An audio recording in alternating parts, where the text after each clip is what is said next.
importantly, people respect boundaries more than availability. Really means no creates anger inside.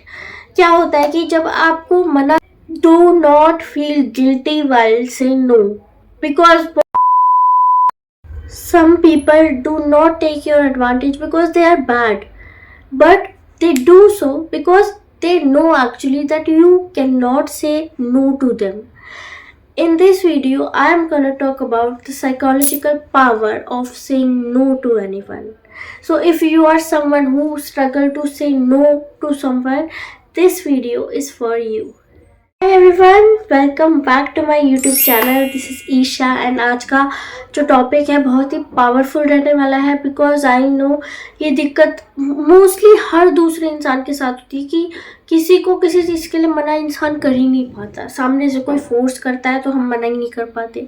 अब उसके क्या psychological reasons हो सकते हैं, कैसे आप नो बोलना सीख सकते हो, आज की वीडियो में हम उसी बारे में बात करेंगे. ज़्यादा डिले ना करते हुए let's get started. Okay, so the first point is that saying no set psychological value.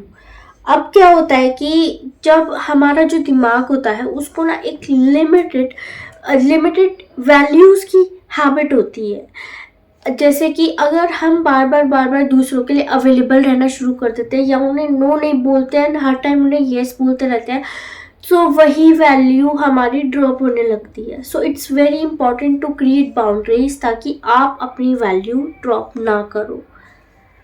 Most importantly, people respect boundaries more than availability.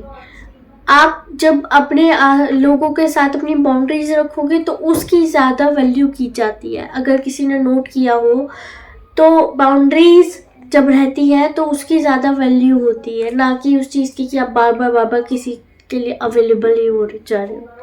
Second point है that is people pleasing trains others to exploit you. अब यहाँ पे एक behaviour conditioning आ जाती है. Behaviour conditioning में क्या होता है कि जब हम बार बार लोगों को यस बोलते रहते हैं, लोग हमें सामने से उन्हें यह सुनने की आदत हो जाती है, उनके बिहेवियर वैसा कंडीशन होने लगता है कि उन्हें वो हैबिट हो जाती है एंड फिर उनका दिमाग सोचने लगता है कि ये तो मना कर ही नहीं सकता, तो इससे तो हम कोई भी काम करवा सकते हैं, एंड वो आपकी एक्सप्लॉयटेशन को रिप्रेजेंट करने लगता है. ऑलवेज रिमेंबर, एक्सप्लॉयटेशन हमेशा लर्न की जाती है, हमेशा ट्रेन की जाती है, प्लान नहीं होती है. हमारा थर्ड पॉइंट आ जाता है, वो ये है कि saying yes when you actually means no creates anger inside.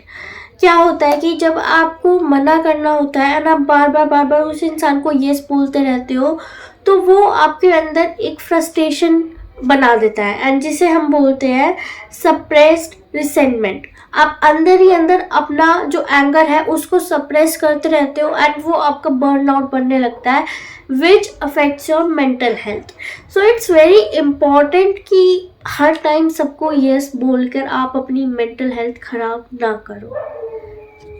अब बात करेंगे कि आप कैसे नो बोलना सीख सकते हो, बिकॉज बहुत लोग होते हैं जो आउट ऑफ अच्छा बनने के चक्कर में या फिर उनके मन में कोई गिल्ट ना रह जाए इसलिए मना नहीं कर पाते हैं.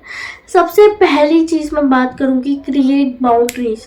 जब भी आपसे आके कोई ऐसी चीज़ मांग लेता है जो आप नहीं दे सकते हो लेकिन फिर भी आप ये बोल देते हो, तो आपको बस एक रीज़न फाइंड आउट करना है. वो रीज़न आपको अपने ब्रेन तक पहुँचाना है कि किस रीज़न की वजह से आप उसको मना करोगे. फॉर एग्जाम्पल, अगर कोई आपसे चार्जर लेने आता है, your phone is charging at that time, so आपको अपने ब्रेन को बताना है कि नहीं, मेरा फ़ोन पहले चार्ज होगा, देन उसके बाद आप उस इंसान को जाके मना करोगे.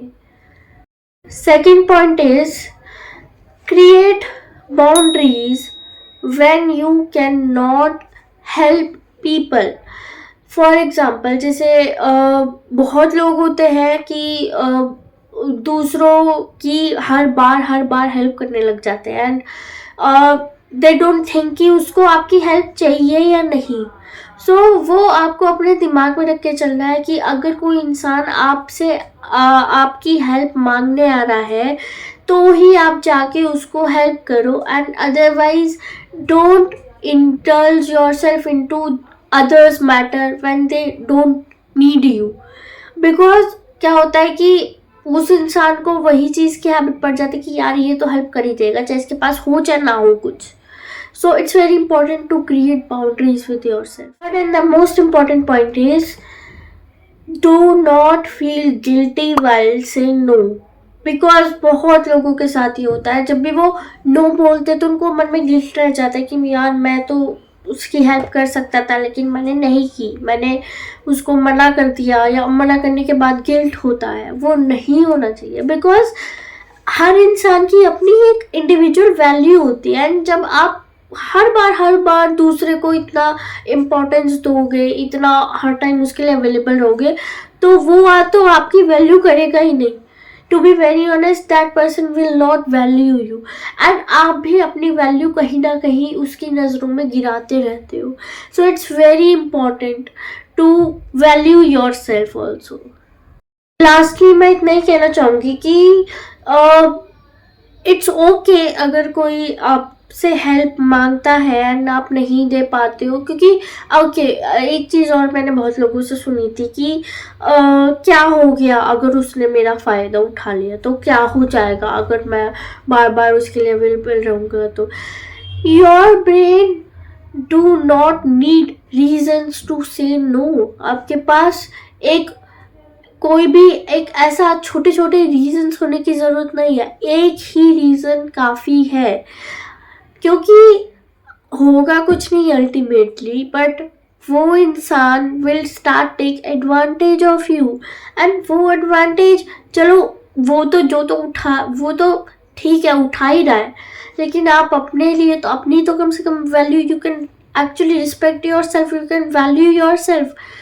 जब आप किसी को मना करोगे ही नहीं तो आप अपनी ही नज़रों में खुद को कैसे ऊपर उठाओगे. दैट्स माई पॉइंट टू से. ठीक है, अगर कुछ ऐसा आप बार बार सबकी हेल्प करते रहोगे एंड देन यू से कि क्या हो जाएगा, yes your value will drop in your own eyes, and उससे आपका फ्रस्ट्रेशन बढ़ता है, उससे आपका एंगर बढ़ता है. बहुत सारी चीज़ें ऐसी होती है जो आप नज़रअंदाज करते रहते हो, and please don't affect your mental health. ये सब यहाँ का खेल होता है. सो अगर if you have these questions कि क्या हो जाएगा, रिमेंबर आपकी मेंटल हेल्थ ख़राब होगी, आपका फ्रस्ट्रेशन बढ़ेगा, आपका एंगर इंक्रीज होगा. So it's better to create boundaries. That's all for this video. I hope कि वीडियो सबको पसंद आया. मैंने बहुत छोटा रखने का ट्राई किया बिकॉज लॉन्ग वीडियोस बहुत लोग देखना अवॉइड करते हैं. So this time it's very crisp and it's very short, and I hope कि आपकी इससे थोड़ी हेल्प हुई होगी. And please don't forget to like, share and subscribe अगर आपकी थोड़ी सी भी हेल्प हुई है तो. मैं मिलती हूँ आपसे अगली बार, तब तक के लिए बाय.